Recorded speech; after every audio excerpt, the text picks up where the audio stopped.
Well, I think Dr. Henry Kissinger needs no introduction at an occasion like this, or indeed at any occasion. I want to begin, Dr. Kissinger, with a question about the past.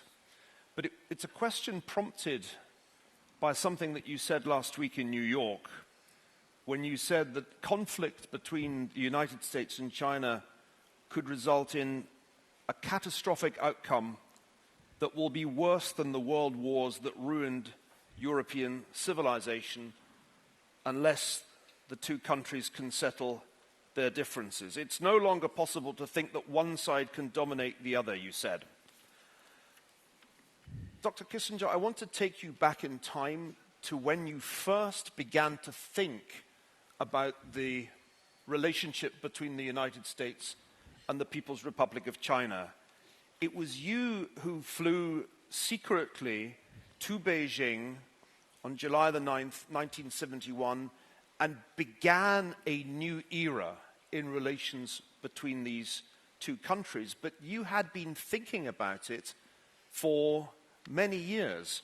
In researching your biography, I was startled to find that as early as 1961, in your book, The Necessity for Choice, you said, the possibility of a rift between China and the Soviet Union must not be overlooked, and if it occurs, we should take advantage of it rather than force the erstwhile partners into a new alliance through intransigence. And that same year, in a paper for Nelson Rockefeller, whom you for many years advised, you said, our policy should be to test the interest of communist China in improving relations with us. People sometimes think it was Richard Nixon who had this idea, but I think it's fairly clear that you were thinking about it before he was. So what was the original conception that you had of the relationship between the United States and the People's Republic?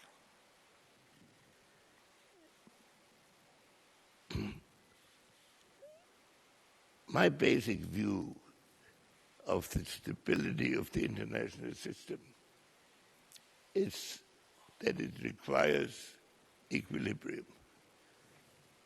And so, really based on relative ignorance about China itself, simply looking at the components of the international system, I did in my early thinking believe, one, that China, by its magnitude, is bound to be a major factor in the international system. And secondly, that in a system that included China, it was advantageous or desirable for the United States to be closer to China than China was to Russia. So it was, at first, a somewhat strategic, almost mechanical conception that led me into it. As time went on, of course, it became more obvious that China is a cultural organism, and therefore understanding its culture and its special view of history was an essential requirement of the system. In the subsequent years, from 1971 really until now, you have been the American most involved in the evolution of the relationship, meeting with the leaders, the presidents on both sides on numerous occasions. It's been an extraordinary role that you've played, and it's extended far beyond your time in government. It feels as if the relationship has gone sour. And I went back to your book on China, which was now 8 years old, to try to think about why that might be. You asked a question in that book, the question, and I quote, whether China's rise would make international relations bipolar again. I have begun to wonder if we are already in the early stages of a new Cold War that goes far beyond a dispute about trade. But you lived through the Cold War from beginning to end. Do you see resemblances in the situation today with the early stages of the Cold War between the United States and the Soviet Union, only now it's China? Well, there's a huge difference. The Cold War, in a way, was declared by the Soviet Union. At the end of the Second World War, the United States leadership was very ready for a close relationship with Russia. But Stalin was convinced that the ideological differences were so great that he could not hold his system together, not so much his system as the Eastern conquest, in an atmosphere of cooperation with the United States.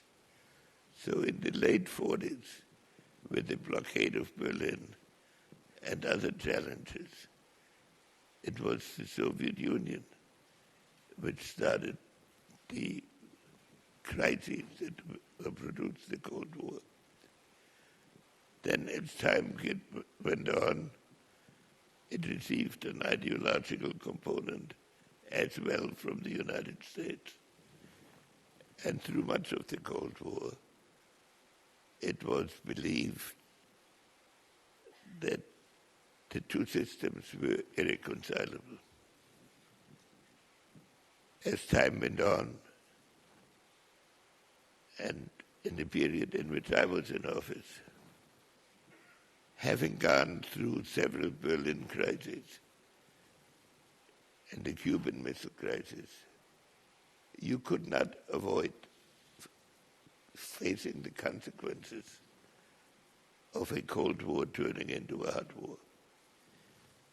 And with nuclear weapons, you had to ask the question of how the leaders of both sides could face their publics without having explored at least the possibility of limiting the impact of these weapons on each other. So we it actually started in the previous administration with the test ban agreement, but we started a formal negotiation about restraints on nuclear weapons, which were a break in the Cold War pattern. But the Cold War continued in countries in the colonial period, in the colonial part of the world. And so we were in a strange situation in which on the one hand there were conflicts in Vietnam that were supported by the Soviet Union with substantial military equipment, and simultaneously negotiations on controlling the nuclear weapons, which represented the ultimate threat. And this went on until the Soviet Union collapsed. In our period, we do not yet have this degree of rivalry. But we also don't have formal negotiations to reduce the political conflict. And the reason I described the potential of the situation as catastrophic is China and the United States are countries of a magnitude exceeding that of the Soviet Union and America. The Soviet Union was not an economically significant country. We had no economic relations to speak of with the Soviet Union at all. And the Soviet Union did not appear on the international scene as a major economic country. China is a major economic country, and so are we. And so we are bound to step on each other's toes all over the world, in the sense of being conscious of the purposes of the other.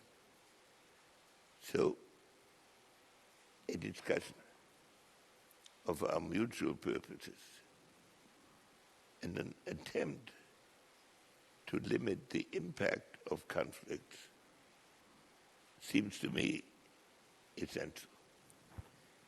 And therefore, if conflict is permitted to run unconstrained, the outcome could be even worse than it was in Europe. World War I broke out because a relatively minor crisis could not be mastered. That is a danger in this world, even more so. And the weapons are more powerful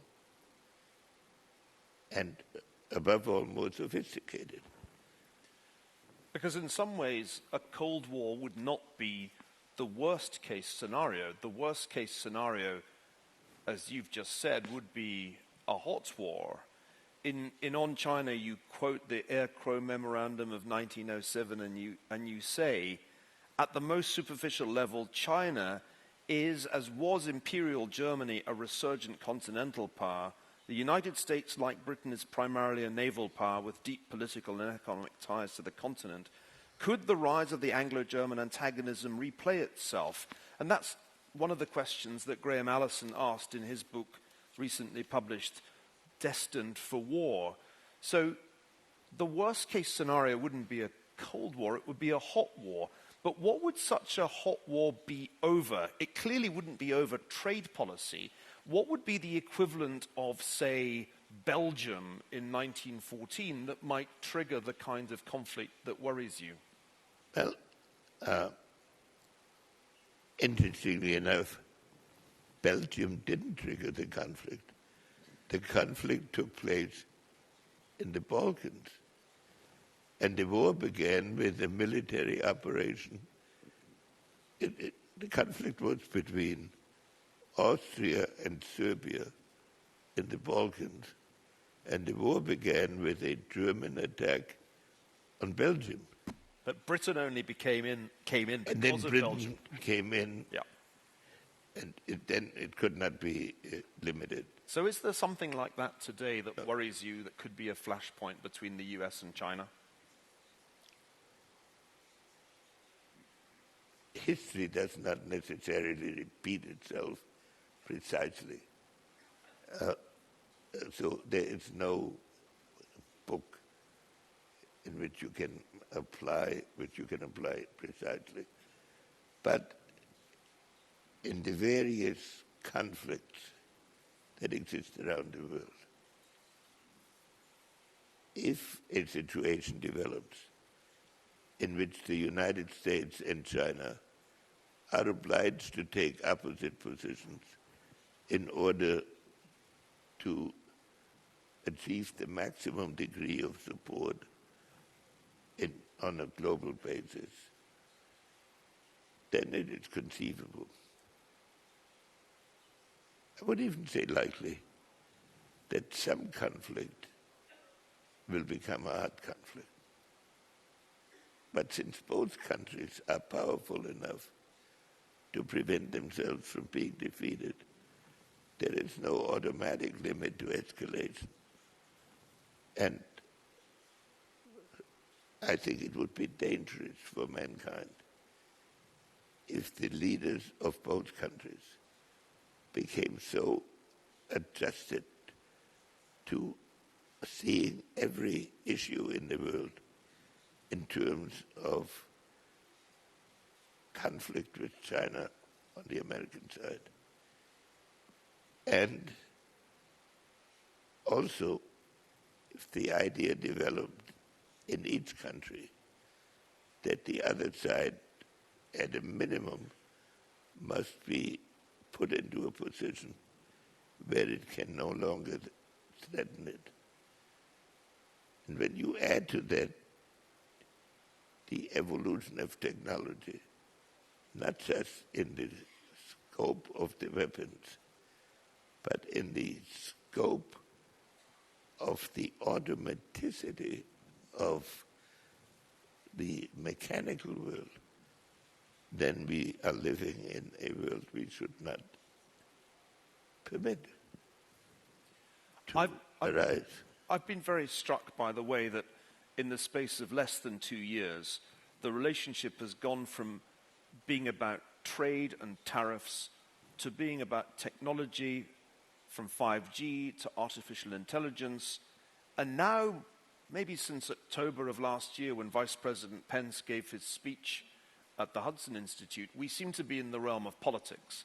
And the most recent example of this is the response of the US Congress to events in Hong Kong, with both houses of Congress passing legislation that is certainly seen as provocative from the vantage point of Beijing. Is this something that we should be worried about? Is this the kind of flashpoint that you have in mind? Well, Hong Kong is bound to be a highly emotional issue in Britain, in China, being the first colony or first territory that was extracted from China in the period of colonialism. So its return to China has a highly symbolic quality. The United States, through its history, saw Hong Kong as a relatively minor issue. So now when a series of dramatic events are unfolding, each side is bound to be influenced by its historical perception. And the United States is undergoing an election at the moment. So what the people emotionally understand is a very dominant factor. I hope that the issue will be settled by negotiation that maintains the principles by which decolonization was carried out some period ago. I have not been in the United States in the last week, so I don't know the details of what the Congress passed. But I hope that a solution will be found compatible with the principles that I've just mentioned. And I believe that this is possible, and it should be likely. It's fair to say that it's not the first time that the US Congress has been more hawkish on China than the White House. This goes back a long way, right to the beginning, really, of your period in American politics. There's always been a pattern of hawkish language from Congress, hasn't there? Yes, because the Congress as an institution is influenced by essentially domestic considerations. And it does not follow in detail all the nuances that are relevant to the Chinese-American relationship from a historic point of view.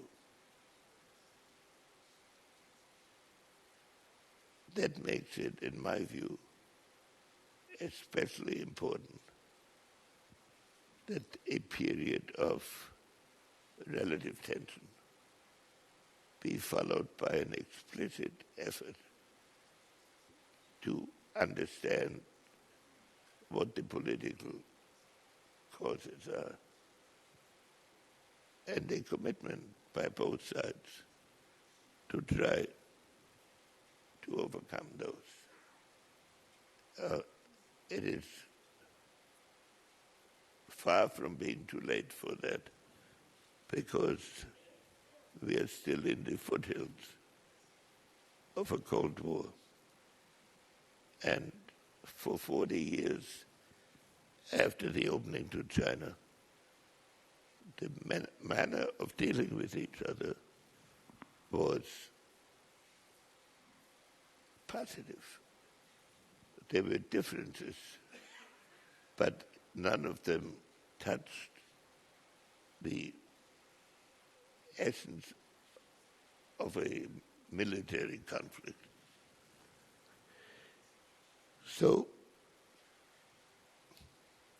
I have, in America, advocated this point of view, and it was the dominant point of view until about 3 years ago. And the rapidity with which it's changed should itself be a warning as to the nature in which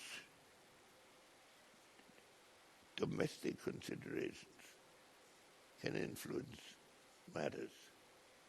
When we started with China, the idea of China being a military threat was never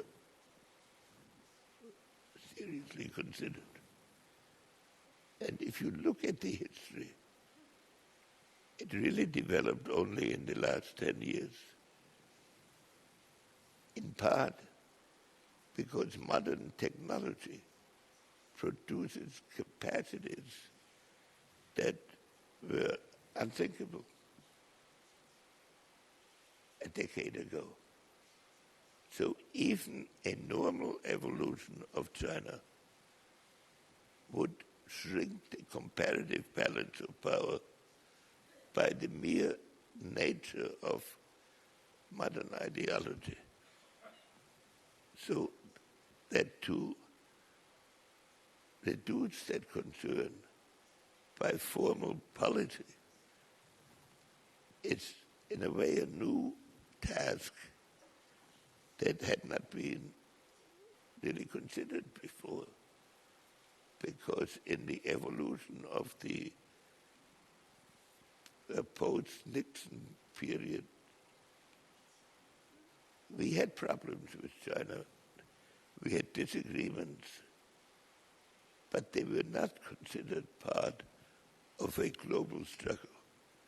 They were considered in their own terms. This new situation is partly an impact of technology,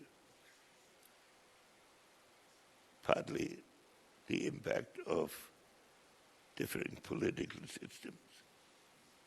But we had lived with those before.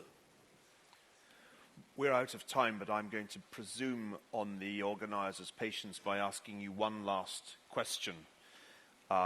Your phrase, the foothills of the Cold War, is echoing in my mind. And I remember your point that the Cold War was started by Stalin, was started by the Soviet Union. And it seems as if we're implying that the big change of the last 3 years has really come from the American side. But I wonder if that's entirely true. Can one see some Chinese responsibility for the change in the relationship that has happened in the last few years? And if so, what kind of advice would you give China's leaders if they are to de-escalate this situation? I did not mean to imply that it was the United States. The point I was trying to make is that China, by the development of its capacities,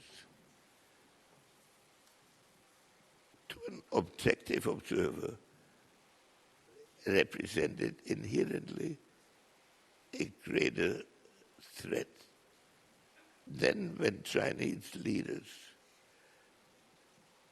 referred to that capacity, which had come about not necessarily from the point of view of making a threat, but from the point of view of making China strong. When Chinese leaders, in the natural evolution of their policy. So I don't consider that China started it, history started this, that both countries were caught in a new situation which they had to interpret. And they both acted in a way compatible with what had gone before and which had been quite positive before. And they have not yet been able to reconstruct this. And so now trade negotiations have become a kind of substitute. But everybody knows that trade negotiations, which I hope will succeed, and whose success I'm supporting, they can only be a small beginning to a political discussion that I hope will take place in the years ahead.